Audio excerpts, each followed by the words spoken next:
ఉట్టిగానే వెళ్ళడమా, ఉట్టి చేతులతో వెళ్ళకూడదు అని నేను ఇదివరకు ఎన్నోసార్లు చెప్పాను. అయితే మన వాళ్ళకు అది మాత్రం అర్థం కాదు. ఎందుకు అర్థం కాదు? అసలు భక్తి ఉంటే కదా. దైవజనుల దగ్గరికి వెళ్ళేటప్పుడు ఉట్టి చేతులతో వెళ్ళకూడదు అనేది మనకు తెలిసేటప్పుడు ఎట్లా అంటే మన చేతిలో ఏదైనా తీసుకొని వెళ్ళాలి. అయితే ఆయన ఏమంటాడు, నా దగ్గర అరతులము ఎండి ఉంది, దాన్ని తీసుకొని పోదాము. అరతులము ఎంత మొత్తం మీద ఎండి ఉంది, తీసుకొని పోదాం. ఆయన పోగానే ఏం జరిగింది అక్కడ, నీ గాడిదలు ఉన్నాయి, దొరికినాయి అని చెప్పేసి. అంతసేపు వీళ్ళు అన్ని రోజులు వెతికారు కానీ దొరకలేదు.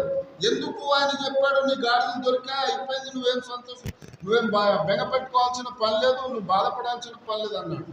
ఎందుకు అని అంటే దైవజనుడు దేవుని సన్నిధిలో ఉంటాడు. దైవజనుడు అనేవాడు ఎక్కడ ఉండాలి అని అంటే ఎప్పుడు దేవుని సన్నిధిలో గడపాలి. ఎప్పుడు మీటింగ్లో అని కాదు. మళ్ళా